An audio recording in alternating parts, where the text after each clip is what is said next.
우리에게는 예수 그리스도를 믿는 믿음이 있습니다. 우리에게 믿음이 있다는 것은 우리 안에 증거가 있다는 것을 말해줍니다. 그리스도를 그리스도인이 되었다는 것은 우리 안에 분명한 증거들이 있다. 이거를 단어로 언어로 표현해 보자면 이제 사명이 있다 이렇게 얘기할 수 있습니다. 우리가 사명이라고 하면 우리가 크게 너무 좀 이렇게 부담스럽게 느끼실 수도 있지만 부모가 자녀를 낳고 가정을 돌보고 삶을 살아내는 것도 그것도 사명이에요. 남편이 가정을 위해 수고하고 땀 흘리고 노력하는 모든 것도 다 사명입니다. 자, 이것은 우리의 삶에서 자신에게 맡겨진 삶에 대한 책임감이다 이렇게 또 표현할 수 있다는 거예요. 자, 그러면 그리스도인으로서의 사명은 무엇일까 하는 거죠. 자, 이것을 이해하기 위해서 먼저 우리가 한번 생각해 봐야 되는 것이 있는데, 자, 우리에게 어떻게 해서 하나님에 대한 믿음이 들어왔는가 하는 거예요. 우리 안에. 나에게 어떻게 해서 믿음이 생겨났지? 이 부분을 한번 생각해 봐야 된다는 거죠. 내가 잘나서 나에게 믿음이 생겨난 건 아니라는 건 우리는 알고 있습니다. 왜냐하면 우리들보다 세상으로 잘 나가는 사람들이 너무 많다는 거예요. 그래서 이걸 인정하는 건 어렵지 않다는 거죠. 예수님을 모르는 사람들, 믿음이 없는 사람들, 그들은 오히려 자신들이 원하는 삶을 잘 살아갑니다. 그런데 너무 잘 살죠. 물론 이제 부정하고 부패하고 부정직하게 살 수도 있습니다. 그런데 어쨌든 많은 사람들이 자신들이 원하는 삶을 살아간다는 거예요. 그러니까 믿음을 가지고 있는 우리들이 보기에도 저거 정말 부럽다 이럴 만한 삶을 살아간다는 거예요. 물론 그것이 세상적인 기준에서 그렇다고 할 수 있습니다. 자, 그렇다면 우리들이 노력에 의해서 믿음이 나에게 주어진 것인가? 네, 그것도 아니라는 사실을 우리는 알고 있어요. 지금 세상의 삶은 굉장히 치열하죠. 냉정하고 냉혹하다고도 할 수 있다는 거예요. 그러니까 강자는 살아남지만 약자는 항상 이 힘을 발휘하지 못하는 곳이 세상입니다. 그러니까 속상하고 억울하고 우울하고 고된 일들이 이게 너무 많이 생겨요. 내 의지와 상관없이 발생하는 불편함들이 있다는 거예요. 그럴 때마다 우리 마음과 정서에는 상당한 데미지가 옵니다. 상처가 생긴다는 거예요. 우리 안에 선한 마음들이 그러면 닫혀지는 거예요. 내가 선하게 행하려고 했는데 상대방이 선하게 나오지 않아요. 내가 속해 있는 우리 사회가 그렇게 나오지 않을 때마다, 그렇게 느껴질 때마다 순수함, 순전한 이 마음들이요, 이 세상의 삶의 치열함 속에서 훼손이 돼요. 그리고 상실이 돼요. 나는 본래 순수했던 사람인데 너무 이 세상에 각박한 세상에 살다 보니까 그 마음이 훼손되는 경우가 많아지게 됩니다. 자, 이런 삶들 속에서 믿음에 대한 노력은 이게 정말 쉬운 부분이 하는 거예요. 그렇지 않다. 이 노력으로 될 수 있는 건 아니다. 우리가 몇십 년 전만 해도, 불과 정말 몇십 년 전만 해도 사람과 사람을 소중하게 연결하는 것이 이게 가능했습니다. 근데 이제는 많은 부분들이 너무 많이 달라졌어요. 이제는 사람에게 필요한 대상이 사람이 아닌 것으로 갑니다. 사람이 동물과 교감하고요. 사람이 이 기계와 교감하고 사람이 스마트폰과 자연스럽게 교감을 하죠. 그럼 나는 교감을 해요, 나는. 그런데 나의 교감이 정상적인 패턴으로 흘러가지 않게 되면은 사람과 사람을 연결하는 가치들은 당연히 줄어든다는 거예요. 그러니까 누군가는 찾는데 무엇인가 찾는데 그게 사람이 아닌 대상으로 가면은 사람의 소중함이 자꾸 줄어든다는 거죠. 그로 인해 생겨나는 현상은 우리 사회가 점점 더 어떤 사회로 변합니까? 인간미, 사람이 살아가기에 좋은 어떤 이런 것들이 상실되어가는 모습으로 지금 이제 계속 나타나잖아요. 사람들이 정서, 마음, 이게 원래는 소통이 돼야 돼요. 서로의 생각의 공유가 원래 돼야 됩니다. 함께 힘을 모아서 어려움을 이겨내는 과정들이 이전에 있었어요. 그것이 어렵지 않게 다 찾아볼 수 있었어요. 우리 시골, 지금은 아파트 이렇게 다 문화지만 그 아파트 문화 이전만 해도 다 됐죠. 옆집에 누가 살고 숟가락, 젓가락도 알고 다 이게 됐어요. 근데 지금은 전혀 그게 안 되잖아요. 이제는 어떠냐면은 그냥 각자로 나뉘어지는 모습이라는 거예요. 그러니까 각자 도생의 어떤 시대의 모습들이 너무 강하다. 그게 강하게 나타나고 있다는 거예요.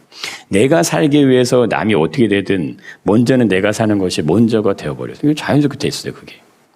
살아남는 자가 그냥 강한 자예요. 못 살아남으면 너가 능력이 없네. 이렇게 되어버렸다는 거죠. 근데 본래는 어떤 모습이 정상인 모습이냐면 이게 함께 살아갈 수 있는 사회, 함께 살아가는 가정, 함께 살아가는 세상의 모습, 그게 원래는 맞는 겁니다. 우리가 항저우제 아시안게임 오늘 폐막을 하는데 우상혁 선수 아실 거예요. 높이뛰기 선수. 그래서 이 우상혁 선수가 그 기사에 이제 이런 기사가 났습니다. 한번 우상혁 선수예요. 자, 우상혁은 경기 전부터 경기 도중 이후까지 미소를 잃지 않았다. 이제 기사에 나온 거예요. 경쟁자죠. 이 무타즈 바르심, 카타르 선수인데 2m 35를 1차에 넘었어요. 근데 우상혁은 못 넘었어요. 이 35를 넘으면은 금메달을 차지하는데 금메달을 차지했을 때도 그는 마찬가지로 웃었다. 우상혁 선수. 경기축구 바르심이 그러니까 관객과 소통하고 있는 우상혁에 다가가자 우상혁이 활짝 웃은 바르심을 포옹했다. 이 이제 그 장면입니다. 경기 후에 이 우상혁 선수가 뭐라고 인터뷰를 했냐면 이런 인터뷰를 했습니다. 이 바르심 선수와 선의의 경쟁을 하면서 내 실력이 느는 것 같아서 너무 흥미롭다는 거예요. 이렇게 재미있는 높이뛰기를 할 수 있어 너무 행복하다. 그리고 이런 얘기합니다. 자신이 어렸을 때 이 바르심 선수를 보면서 내가 저 선수와 같이 뛸 수 있는 위치에 갈 수 있을까? 이런 생각을 했었다는 거예요. 근데 지금 시합 때마다 같은 높이에서 경쟁하고 있어서 이 표현합니다. 영광스럽다 이런 표현을 써요. 영광스럽다. 자, 누구나 다 1등이 될 수는 없습니다. 근데 한번 우리가 잘 생각해 보셔야 되는 게 만약 1등만이 성공자라고 하면 그럼 과연 1등의 의미가 있냐 이거예요. 1등이 만약에 성공자라고 하면.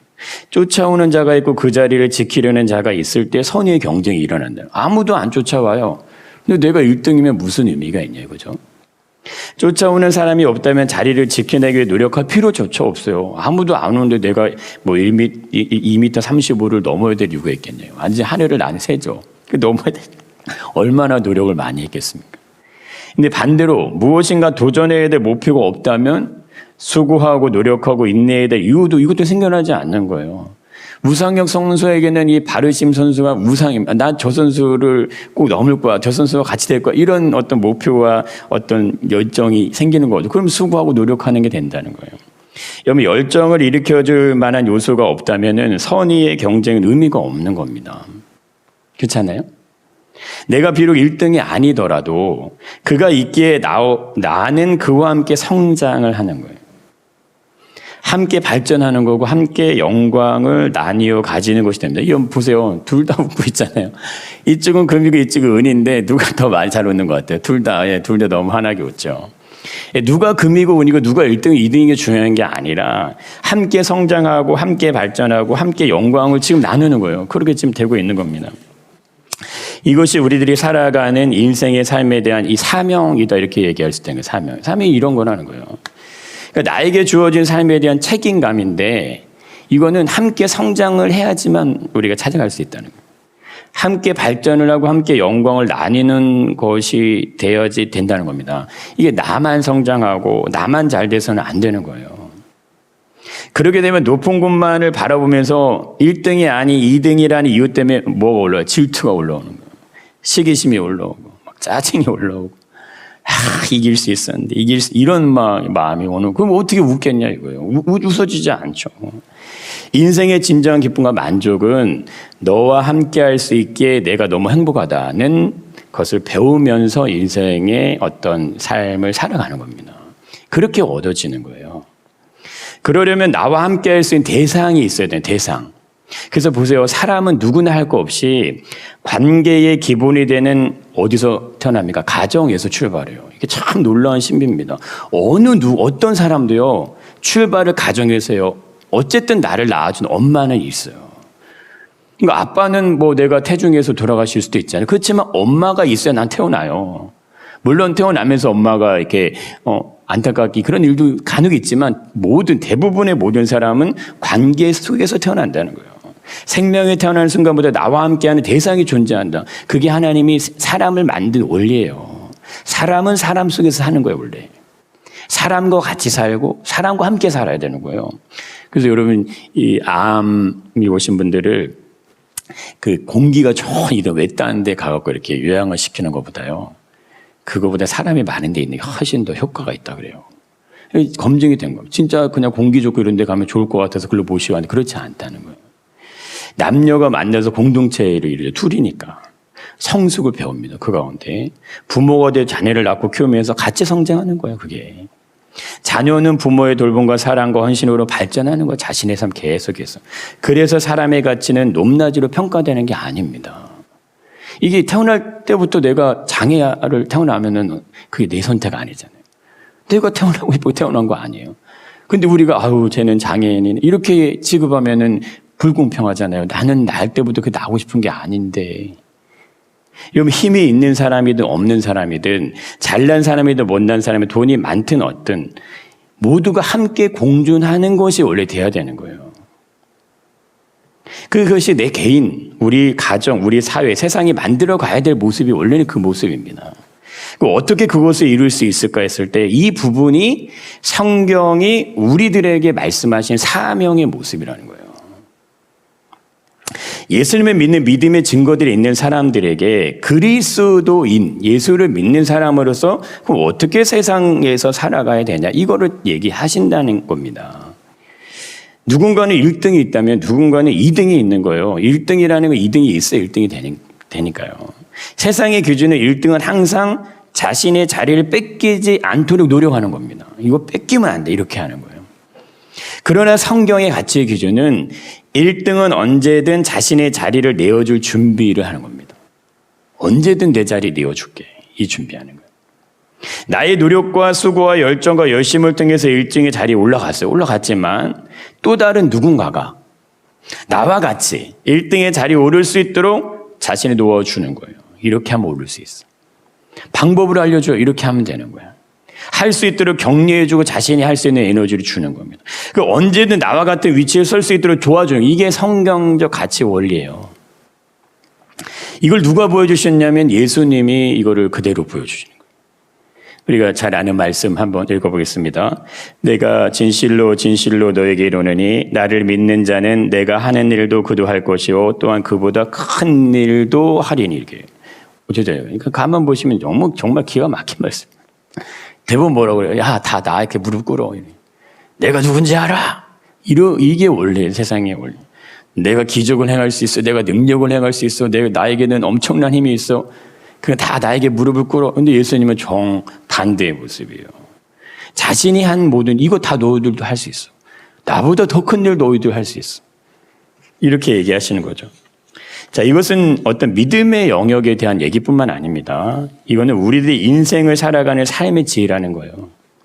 2등을 하는 사람을 1등에 도전하고자 하는 열정을 가지고 노력할 수 있도록 만들어주는 겁니다. 그게 인생의 신비예요. 우리 자녀를 그렇게 키우는 거예요. 내가 본이 되는 삶의 모습을 보여주고 자녀가 내 삶을 보고 따라오도록 하는 것이 가족의 원리예요. 그게 가정의 원리. 그러려면 뭐가 되면 본이 되어 줘야 되겠죠. 도움이 필요한 사람에게 도움을 줘야 되겠죠. 어떻게 하면 1등이 될 수 있는지도 알려줘야 돼요. 아니 너는 절대 안 돼. 비법 안 알려주잖아. 우리 왜 맛집 가고 이러면 비법 같은 거 안 알려주잖아요. 근데 이게 1등 너 1등 되고 싶어 나처럼 이렇게 그걸 보고 따라가다 보면 어느 순간 내가 1등의 자리에 가 있을 수 있는 거죠. 그러니까 나만 잘 되고 내 자녀만 잘 되면 되는 게 아닙니다. 나에게 아무런 문제가 없고 경제적인 어려움이 없으면 되는 그런 거 아니에요. 우리 사회가 지금 결혼 출산이 계속 줄고 있습니다. 1인 가구는 계속 늘어나고 있어요. 취업을 하지 못한 청년들이 늘고 아예 취업을 포기하고 경제활동을 하지 않는 청년들도 많아지죠. 열정, 희망 이것이 청년들의 키워드인데 이게 사라져요. 이게 뭘 얘기할 거예요? 삶의 방향에 대한 문제가 지금 심각하다 이거예요. 어떻게 살아야 되는지, 무엇을 위해 살아야 되는지 이거 잃어버렸어요. 이거. 소망의 에너지, 열정이 없다는 거예요. 내가 뭔가를 해야 되는데 그 열정이 일어나지 않아요. 왜 이런 현상들이 생겨날까 하는 거죠. 도전이 되고 본이 되어야 하는 누군가가 있었어야 된다 이거예요. 근데 그 누군가가 제대로 안 알려주는 거예요. 가르쳐주고 멋진 인생의 모습이 뭔지를 보여줘야 돼요. 나도 엄마처럼, 나도 아빠처럼, 나도 어른들처럼, 나도 우리 가족처럼, 나도 이 사회의 어떤 일원으로 하고 싶다, 배우고 싶다, 뛰고 싶다 이런 마음이 들어야 돼요. 우상혁 선수가 바르심을 보면서 내년에 파리 올림픽 열릴 때 나는 저 선수를 분명히 넘을 거야. 그때 가서 못 넘어도 그는 웃을 수 있을 거예요. 그냥 그와 함께 뛴다는 것만으로 너무 영광스럽다는 만족을 가지지만 분명히 넘으려고 노력을 한다 이겁니다. 그게 열정이잖아요. 그게 패션이고. 보세요. 지금 우리의 사회가 일시적인 현상 아닙니다. 오늘날 고도의 발전의 이 세상이 좋은 거 아니에요. 경제, 사회, 구조적인 어떤 문제들이 맞물려 있기 때문에 이게 풀기가 쉽지 않잖아요. 우리 사회가 이대로 흘러간다면 앞으로 마주하게 된 문제는 이제 너무 더 커진다. 너무 큰 문제들이 지금 기다리고 있습니다. 지금 뭐 정치인들을 각자 막 움직이잖아요. 지금 그게 문제가 아니라니까요. 지금 우리 타이타닉호가 침몰하는 것처럼 엄청난 지금 위기가 우리 앞에 있는데 그거 해결해야죠. 힘 모아서, 서로 모아서. 갈수록 고령화 세로 넘어가지만 제대로 준비가 안 돼요. 역량이 부족하다 이겁니다. 인구가 태어나지 않으니까요. 생산할 수 있는 노동력이 그 어떤 기회보험이 없으니까 턱없이 부족해요. 근데 물가는 계속 올라가요. 그러면 돈이 없고 힘든 사람일수록 이 냉정함, 냉혹함 느낀 게 너무 커져요. 세상은 너무 차갑다. 이런 게 느껴진다는 거예요.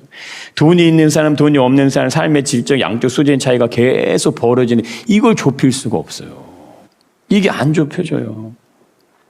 이전에 부모 세대처럼 단순하게 일하셨어요. 이전에는 농경, 도시라고 하지만 단순했어요. 경제활동하고 삶을 영위했던 시절, 지금하고 너무 많이 달라졌어요. 이런 시대 환경 속에서 그리스도인으로서 사명을 감당하는 건 간단한 문제는 아닐 것입니다. 이게 우리가 생각하셔야 돼요. 내가 예수를 믿는 사람으로 삶을 살아가는 게 이게 정말 간단한 문제는 아니구나. 하루의 삶을 우리가 돌아봐도요, 시간이나 마음이나 정신의 모든 부분을 우리가 세상의 삶의 중심을 둘 수밖에 없다는 거예요. 우리가 그렇게 삶을 지금 살아가고 있으니까. 직장 생활하다 보면 스트레스 생겨요. 경제활동을 하고 가정삶을 돌보고 필요한 부분을 챙기는 삶에서 생겨나는 어려움들이 있어요. 중압감들이 있어요. 이게 쉬운 세상은 아니지만 쉬운 삶도 아니라는 거죠. 지금 우리가 살아가는 게. 그러나 모든 문제에는 근원이 있습니다. 근원.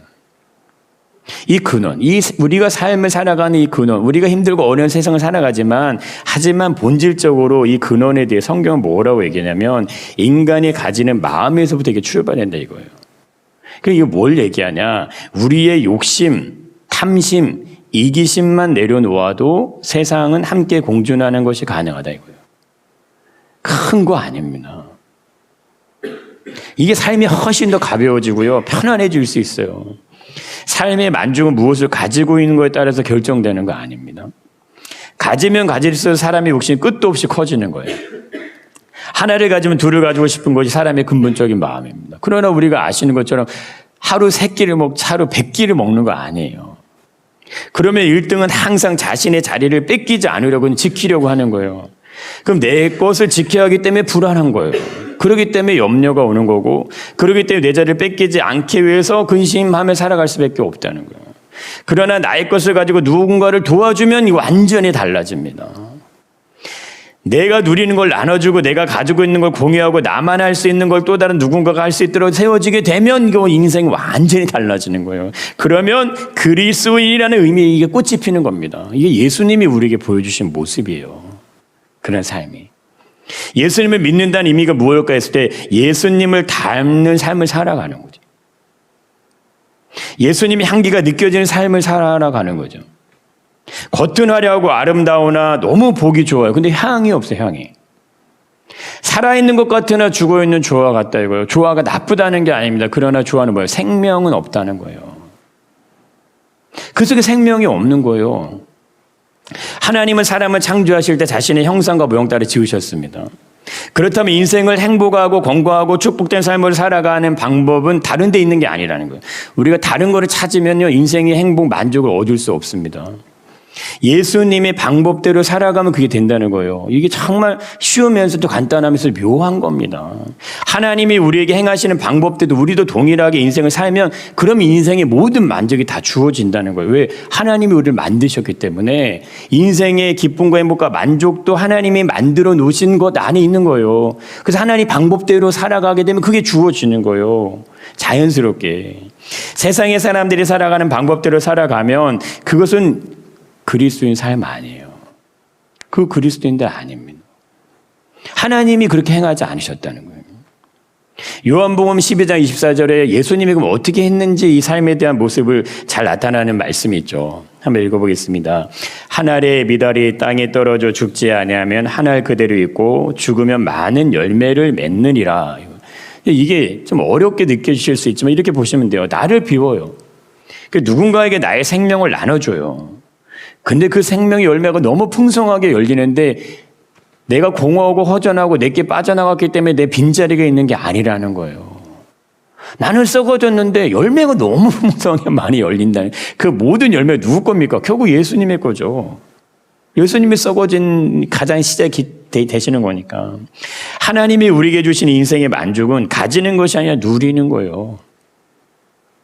물론 누리기 위해서는 가질 수 있어야 합니다. 그러나 대부분의 사람들은 자기가 가지고 있는 것에 중심을 둬요. 그렇기 때문에 누리지 못한다는 거예요. 작은 것조차 아까워하고요. 나에게 풍족한 것도 나눠주지 못해요. 이게 참 묘한 겁니다. 내게 많으면 그거 하나 줄 수 있잖아요. 이것도 안 돼요. 그게 잘 안 된다니까, 생각보다. 오늘 권사님이 그 얘기를 하시더라고요. 자신의 아들에게 이런 말을 자주 하신대요. 내 장모에게 잘해라. 자주 찾아가고 용돈도 잘 드려라. 이 얘기 한다는 거예요. 이런 말은요, 100번을 하고 1000번 해도 이게 보약이 되는 겁니다. 내가 내 아들한테 하는 얘기니까. 근데 보세요. 그 말은 어떤 말이 돼요? 또 나한테 잘해야 돼. 이 말이 되는 거예요. 며느리가 그 얘기를 들으면 얼마나 고마워하겠어요. 자기 어머니한테 잘하라고 하는 말을 들으면. 그럼 결국 뭐예요? 며느리가 자기한테 잘하게 되는 거예요. 이게 아무것도 아닌 것 같은데 그게 쉬운 게 아닙니다. 이 한마디가 나오는 게요, 우리가 이 세상의 기준으로 그냥 있으면 이 말이 나올 것 같지만 안 나와요. 사람이 왜 외롭고 우울할까요? 나의 마음과 소통되는 사람이 없다고 느껴질 때 그때가 외로운 거예요. 나의 마음을 알아주는 사람이 없구나, 나의 어려움을 이해해주는 사람이 없구나, 나의 아픔을 함께 공유해주는 사람이 없다고 느낄 때 그때 외로움이 찾아와요. 외로운 게 너무. 나의 가치가 존중되고 나의 존재 의미가 소중하게 여겨질 때 사람은 우울하지 않습니다. 절대 우울하지 않아요. 누군가가 나에게 진정한 관심과 마음과 사랑이 있는 단 한 사람만 있어도 사람은 행복할 수 있다는 거예요. 그래서 처음 사람 아담과 하와만 존재하잖아요. 둘러서도 완벽하다 이거예요. 그거를 통해서 가정이 만들어지면 이제 그 기쁨이 또 퍼져 나가겠죠. 예수님이 우리에게 어떤 말씀을 하시냐면은 이 분명한 하나의 말씀을 주십니다. 한번 읽어보겠습니다. 인자가 자기 영광으로 모든 천사와 함께 올 때 이 얘기 나옵니다. 여기 보세요. 세상의 가치와 기준이 지금 너무 강력합니다. 너무 엄청나게 세다는 거예요. 그 세상 지금 흘러가고 있죠. 그럼 우리는 왜 그들과 전혀 상관없는 그들하고 다른 삶을 살아야 하는 거예요. 우리들이 왜 그리스도인으로서 사명을 감당하면서 인생을 살아야 하냐 이거죠. 이거 우리가 반드시 질문하셔야 되고 생각하셔야 돼요. 그때 예수님이 이 얘기를 하신다는 거예요. 인자가 자기 영광으로 모든 천사와 함께 온다, 이거 다시 오겠다. 근데 이게 예수님만 이 얘기를 하신 게 아니고 사도행전에 예수님의 승천을 바라볼 때 흰옷 입은 두 사람이 그들 곁에 서서 천사들이 얘기해 줍니다. 이 얘기를 동일하게 합니다. 이르되 갈릴리 사람들아 어찌하여 서서 하늘을 쳐다보느냐, 너희 가운데서 하늘을 올리우신 이 예수는 하늘로 가심을 본 그대로 오시리라. 다시 오시네요. 예수님도 얘기하셨고 하늘을 올리심을 봤던 어떤 이 사람들에게도 천사가 직접 언급했어요.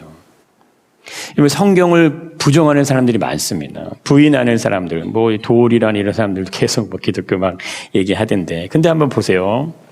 부인할 수 없는 게 있어요. 그들이 여러 가지 뭐 논리로 부인하지만 인자가 자기 영광으로 모든 천사와 함께 온다는 것은 부정할 수 없는 거예요. 이거를 부정하기 위해서는 예수님의 승천이 거짓이라는 걸 밝혀야 돼요. 예수님 승천 그 거짓말에 이거 밝혀야 된다는 거예요. 아무리 유능하고 뛰어나고 명석한 두뇌를 가진 천재적인 사람이라고 하더라도요, 2000년 전에 살았던 사람은 아무도 없어요. 그거 봤냐 이거예요. 그거 예수님이 승천하지 않은 거 봤냐 이거예요. 그거 두 눈으로 보고 본인이 얘기할 수 있냐 이거예요. 본인이 2000년 전에 살지 않았어요. 그거 부정할 수가 없다 이거예요. 역사가 증명하고 말하고 있기 때문에. 근데 2000년 전의 역사의 사건을 부인하는 게 가능할까? 부정은 할 수 있어요. 나는 안 믿어. 이건 얘기할 수 있어요. 그러나 그것이 거짓이라고 밝혀낼 사람은 없다 이겁니다. 그 왜 그럴까 했을 때 그게 역사, 시간, 2000년이라는 시간이 그걸 못 밝혔어요. 2000년이라는 시간이 그거를 밝혀 도울과 같은 사람이 얼마나 많았겠어요. 도킨슨 같은 사람이 얼마나 많았겠어요. 하나님은 만들어진 신이다. 예수의 부활은 가짜다 얘기하는 사람이 얼마나 많았겠냐 이거예요. 예수님 부활 이후에 복음이 세상에 전해지는 시간이 존재했어요. 그것이 2000년이에요. 그게 우리에게까지 지금 왔죠. 그 안에 세상에 존재할 셀 수 없는 사람들이 있었어요. 근데 그들도 그것이 거짓이라고 밝히지 못했다는 거예요. 오히려 십자가의 죽음과 부활을 그냥 받아들였어요. 그리고 당시 가장 위대하고 강력했던 나라 로마도 국교로 공식적으로 종교를 인정합니다. 우리가 한번 생각해 보죠. 기독교가 힘이 있어서 권력이 세상에 권세가 있어서 그러면 그 국교를 인정했냐? 그게 아니라는 거예요. 기독교만이 불의하고 싸웠어요. 불법하고 타협하지 않았고요. 불합리함에 맞서서 뭐를 택했냐면 죽음을 택했어요. 내가 믿음을 택하지 배교를 택하지 않고 그래 죽음을 택했어요. 그렇게 여러분 아는 것처럼 사자밥이 돼서 죽은 사람들이 많아요. 온갖 형벌을 받죠. 고문을 받죠. 살았어요. 카타콤에 숨어 살았어요. 빛도 못 보고. 평균 수명이 30년도 못 산다 그래요. 빛을 못 보고 살기 때문에. 정말 들어가면 어디가 길인지도 모르는 그 땅굴 안에 들어가서 그거 파고 거기서 믿음 지키고 살았어요. 그렇게 살다가 로마가 국교로 기독교를 인정하는 거예요. 신앙을 지켜냈습니다. 근데 이것이요. 예수님의 승천이 사실이 아니라면 이게 가능한 일이냐 이거. 예수님이 계시지도 않는데. 예수님 모든 천사와 함께 다시 오시는 이유에 대해서 뭐라고 얘기하시냐면 모든 민족이 그 앞에 다 모은다 이렇게 얘기하세요. 각각 구분하기를 목자가 양과 염소를 구분하는 것이 해서 양은 그 오른편에 염소는 왼편에 주겠다. 오른편에 있는 자들에게는 복이 있는 자들이요 왼편에 있는 자들에게는 저주받을 자들이라 이렇게 얘기하신다는 거예요. 예수님이 오셔서 하실 일 이게 분명하게 얘기하시는데요. 가라지 비유에서처럼 똑같이 또 얘기하십니다. 알곡과 쭉정이 구분하겠다. 복을 받을 자들과 저주를 받을 자들을 구분하다. 이런 표현이 여기만 나오는 게 아닙니다. 계속 나옵니다. 한번 말씀 읽어보겠습니다. 둘 다 추수 때까지 함께 달에게 두라. 추수 때에 가라지는 먼저 거두어 불사르게 단으로 묶고 곡식은 모아 내 곡간에 넣으리라 하리라. 이게 그냥 우리가 그런 거 그게 아니라는 겁니다. 이해 보세요. 뭘 말씀하실까를 잘 보셔야 돼요. 가라지 비유로 본다면 우리들이 알곡이 되든가 쭉정이 되든가 둘 중에 한 곳에 속한다 이거예요. 오른편에 속한 양이 되든가 왼편에 속한 염소가 되든가 한쪽에는 반드시 속한다 이거예요. 이 내용에는 사람의 인생에 대한 중요한 의미가 들어 있습니다. 우리 인생의 최종 결론은 나에게 있지 않다는 거예요. 이거 중요합니다. 사람의 인생에 대한 최종 결론은요, 나에게 있는 게 아니에요. 그 결론 누가 있어요? 예수님에게 있는 거예요. 아무리 잘 살았고 멋지게 살았고 성공적으로 살았어도 최종 결론 누가 내리신다? 예수님이 내리시는 거예요. 내가 내 인생을 살아갑니다. 내가 내 인생의 주인입니다. 그런데 왜 내 삶에 대한 결론을 예수님이 내리신다고 하시는 것일까? 예수님은 천국에 대한 비유를 말씀하셔서 이런 얘기를 하세요. 너희 눈은 봄으로 너희 귀는 들음으로 복이 있다 이 얘기를 하시는 거예요. 그러니까 볼 수 있고 들을 수 있는 자들은 복이 있다 이렇게 얘기하시는데 우리 안에 믿음이 있다는 의미는 하나님이 인정이 되는 거예요. 하나님을 인정하는 거예요. 근데 문제는 하나님을 어디까지 인정할 거냐는 거예요. 하나님을. 인생의 삶에서 나의 삶의 모든 시간들 안에는 삶에 대한 여러 가지 문제들이 얽히고 설키고 연결되어 있습니다. 질병, 사고, 사건, 크고 작은 삶의 스트레스, 관계로 인한 어려움, 경제적인 이유, 노후, 모든 게 다 연결이 되어 있어요. 그래서 우리에게는 내가 의도하지 않아도 하나님을 인정하는 부분에 대한 어느 정도의 선이 있다는 거예요. 내가 이 정도는 인정을 해요. 근데 그 너머는 아니야. 이런 선이 다 있다는 거예요. 그건 내가 스스로 만들어 놓은 거로 할 수 있습니다. 내가 나의 의지로 그거를 그냥 막는 거예요. 하나님이 인정하는 부분에 대한 어떤 것들을. 내 삶에 하나님에 대한 부분을 분명하지만 그렇지 않은 부분들도 존재하는 거예요. 쉽게 이것을 이해하려면 부자 청년 말씀을 생각해 보시면 됩니다. 부자 청년 예수님께 어떻게 하면 영생을 얻을 수 있냐 이렇게 물어보죠. 예수님이 말씀하십니다. 내가 생명에 들어가려면 계명을 지켜라. 이 얘기를 먼저 하세요. 이게 이 청년이 얘기합니다. 나 계명 다 지켰는데요. 살인하지 말라, 간음하지 말라, 도둑질하지 말라, 내 이웃을 탐내지 말라, 내 부모를 공경하라, 내 자신을 내 이웃을 사랑하라. 이거 다 지켰는데요. 그 청년이 이 모든 것을 다 지켜내었습니다. 그러면서 얘기하는 거죠. 내가 아직 무엇이 부족합니까? 이 얘기를 합니다. 청년이 물어봅니다. 그때 예수님이 한마디를 더 하시죠. 이렇게 하고 계십니다. 읽어보겠습니다. 내가 온전하고자 할진대 가서 내 소유를 팔아 가난한 자들에게 주라. 그리하면 하늘에서 보화가 내게 있으리라. 그리고 와서 나를 따르라. 어떻게 했을까요? 그 청년이. 그 청년이 재물이 많음으로 이 말씀을 듣고 근심해서 갑니다. 근심해서 갑니다. 보세요. 가서 내 소유를 팔아 가난한 자들에게 주라고 했는데 너무 이 말씀이 마음에 걸려요. 너무 무거워요. 버거워요. 어떻게 결국 그냥 돌아갑니다. 이 청년 예수님이 말씀하시는 계명도 지켰어요. 이 정도만 해도 훌륭하죠. 정말 훌륭한 사람이에요. 인격적으로 매우 좋은 사람이 자기 소유를 팔아서 가난한 자에게 주라고 이렇게 예수님이 얘기했는데 못했습니다. 이건 무엇을 말씀하시는 걸까요? 부자 청년에게는 분명한 선이 있다는 거예요. 내가 영생을 원하지만 그것을 위해서 모든 걸 할 수 있지만 단 한 가지, 나의 소유를 팔아주는 거, 이거는 못하겠습니다. 근데 이 청년의 모습에 예수님이 알려주시는 것이 있어요. 영생. 그것을 왜 가지고 싶냐 이거예요. 너 그거 왜 가지고 싶은데? 내가 정말 영생을 원한다면 그럼 너 그거 왜 가지고 싶은데? 이거 물어보시는 거예요. 그러면서 이 청년의 내용에서 핵심적인 것이 이겁니다. 영생을 얻기 위해서 넌 뭐 할 수 있냐 이거예요. 너 영생 얻기 위해서 너 뭐 할 수 있는데? 예수님은 부자 청년이 가진 재물에 관심이 있는 거 아니에요. 그러나 청년은 자기 재물에 관심이 있어요. 그가 살아온 인생에 대해서 평가하는 것도 아닙니다. 너 계명 잘 지켰으니 너 훌륭한 사람, 이거 평가하시려고 하는 거 아니에요. 얼마나 훌륭하게 살아왔는지, 부모님의 재력이 어떤지, 학벌은 어떤지, 외모는 어떤지, 세상적인 지위는 어떤지, 앞으로 장래성이 있는지 없는지, 미래에 투자할 가치가 있는지 없는지 이거 따져보시는 거 아니에요. 그러나 청년은 그거 다 따져보고 있어요. 내 거 다 투자하면 그만한 가치가 있어? 이거 따져보는 거예요. 내가 믿음으로 세상 삶 살면 내가 손해보는데? 예수님 무엇을 확인하시는 것일까 했을 때 내가 영생에 합당한 사람이 될 수 있냐 이거예요. 그거 물어보시는 거예요. 너 영생에 합당한 사람 될 수 있어? 영생을 얻을 수 있는 합당한 자가 되려면 이렇게 하면 될 수 있는데 그거 이해 못하는 거예요. 예수님 얘기하시죠. 내가 진실로 너에게 이르노니 부자는 천국에 들어가기 어려우니라. 아니 왜 부자가 천국에 들어가기 어렵습니까? 낙타가 바늘귀로 들어가는 것이 부자가 하나님 나라에 들어가는 것보다 더 쉽다. 아니 도대체 왜 부자는 천국에 들어가 어렵습니까?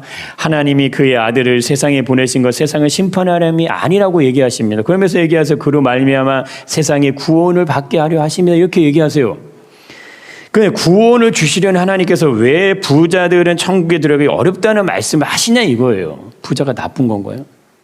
부자 나쁘다는 얘기 아닙니다. 이것이 오늘을 살아가고 있는 우리에게 던져진 질문이에요. 우리에게. 나는 과연 그 아들을 통해서 주시려는 구원에 합당하냐 이거예요. 합당한 사람이냐 이거. 내가 과연 합당한 사람이냐 이거예요. 우리에게 구원이 필요한 이유는 심판이 존재하기 때문입니다. 심판이 존재하지 않는다 하나님께 그의 아들을 세상에 보내실 이유가 없어요. 이유가 없는데 그 사건이 일어날 수 있을까 하는 게 없다는 거예요. 2000년대 역사 속에 그것이 증명될 수 없죠. 그걸 뭐로 증명합니까? 필요가 없는 건데. 그의 아들 예수가 십자가에서 죽으실 이유도 없는 거죠. 하나님의 독생자 아들 세상에 보내셔야 될 이유도 없고 동정녀 마리아의 몸에 태어나실 이유도 없어요. 역사에 수많은 증인들이 있었지만 반대로 이걸 부인하고 반박하고 거부했던 사람들이 너무 많다는 거예요. 엄청나게 많은 사람이 성경을 부인하고 기독교를 박해했습니다. 도대체가 이해가 되지 않는 부분이 너무 많이 존재하죠. 그러나 분명하고 우리 안에 믿음이 생겨난 것은 이것이 절대 우연이 아니라는 거예요. 그냥 어쩌다가 그거 아닙니다. 하나님의 선택이 있고 하나님의 부르심이 있는 거예요.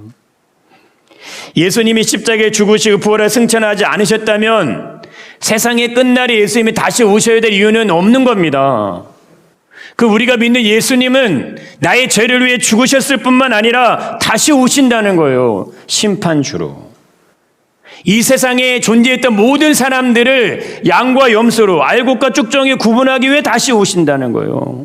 그때 오실 때 아무리 부자 청년으로 살아도 진리를 따르지 않고 영생을 따르고 구원을 따르지 않으면 그 반열에 들어갈 수 없다는 거예요.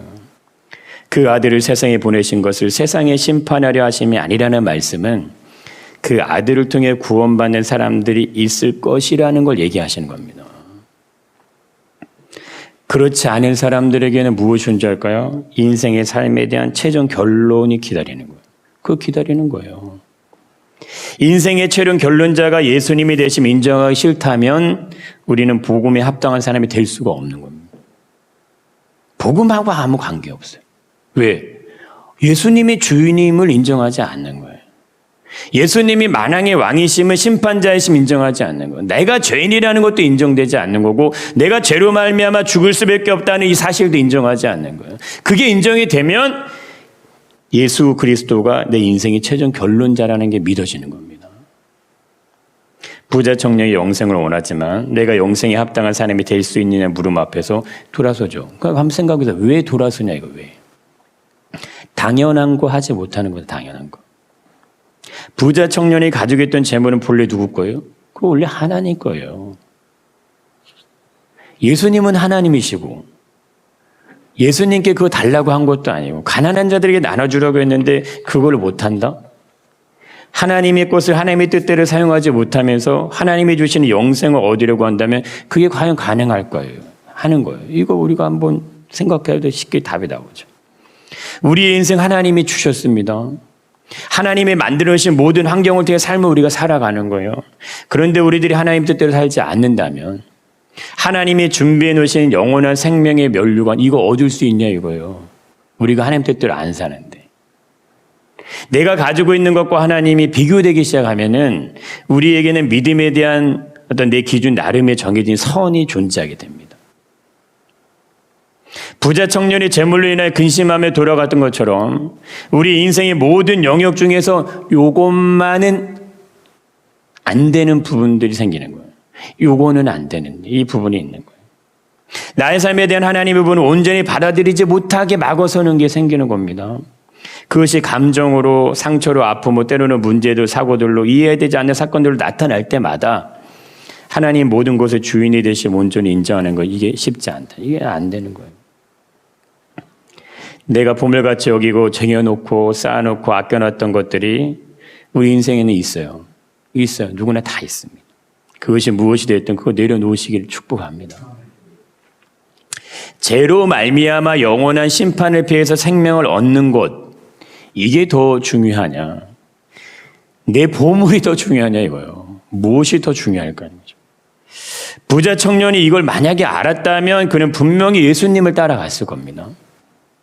내가 가지고 있는 재물로 영생을 살 수 없다는 것만 알았어도 절대 그는 포기하지 않았을 거예요. 이 청년은 예수님이 천사들과 함께 영광의 보좌에 임하실 때 오른편에 들 수 없는 사람이겠죠. 복이 있는 사람이 아니라 저주를 받는 사람의 편에 서게 된다면 여러분 영원한 복을 얻는 사람과 영원한 저주를 받는 사람이 있는데 어떤 길에 서는 것이 진정한 그리스도인이냐는 거예요. 우리가 보면 아실 거 아닙니까? 이 땅에서 하나님이 없이 내 뜻대로 살아가는 거하고 하나님이 책임진 인생을 사는 거 어떤 인생이 그리스도인의 사명을 감당하는 인생이냐는 거죠. 청년이 만약 부자가 아니었다면 예수님은 그에게 자신의 것을 팔아 가난한 자들에게 주라고 이거 얘기하지 않으셨을 겁니다. 그가 만약에 부자가 아니었다면 자신의 것을 팔아 가난한 자에게 주라는 말씀 앞에서 고민하지 않았을 거예요. 내가 가진 게 없는데 무슨 고민을 합니까? 그래서 어렵다는 거예요. 믿음은 본질이 바뀌는 겁니다. 본질. 나라는 사람이 바뀌어서 새로운 사람이 되어지는 것이 믿음이 내 안에 있다는 증거라는 거예요. 이걸 보여주는 게 예수님이 사역을 시작하기 전에 먼저 행하신 이적이었어요. 그게 가나안 혼인잔치에서 행하신 이적입니다.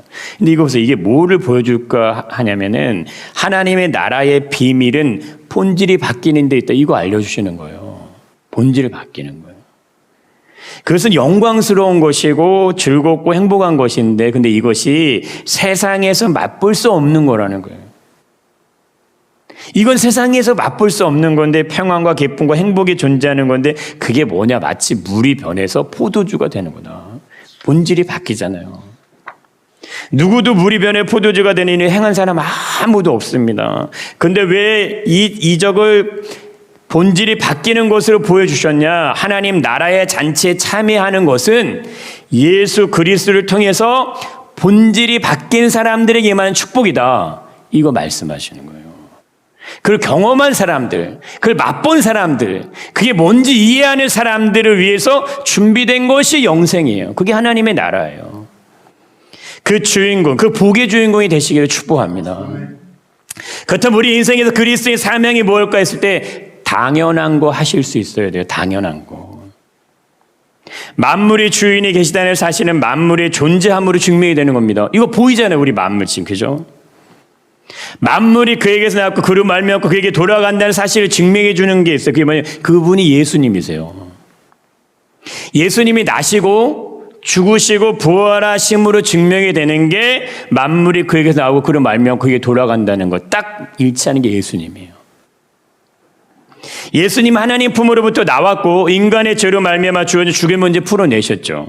다시 하나님 품으로 돌아가셨습니다. 이게 정확하게 맞는 거예요. 만물이 그에게서 나왔고 그로 말미암고 그에게 돌아간다는 의미의 정확한 것이 예수님. 이 말씀이 정확하게 예수님과 일치하기 때문에 이 세상 만물의 주인이 예수님인 것을 증거하는 거예요. 만물이 인간 위에 창조되었고 인간 위에서 보호되게 하셨습니다. 인간의 필요를 채워가도록 설계가 되어졌어요. 그러나 만물이 시작이 있듯이 분명 우주 만물에 우리 눈에 보이고 잡히고 느끼기 모든 것들의 끝이 존재합니다. 시작이 있으면 끝이 반드시 있는 거예요. 그 끝에 무엇이냐? 그 끝에 인생의 최종 결론이 기다린다. 최종 결론이 죽음이 끝이 아니에요. 양과 염소를 나누듯 알곡이 쭉정이를 나누듯 하나님께서 인정하는 사람이 있고 하나님께 인정받지 못하는 사람으로 나뉘는 겁니다. 하나님 안에서 당연한 건 무엇일까 했을 때 예수님이 우리에게 보여준 삶의 모습을 우리도 살아가는 거예요.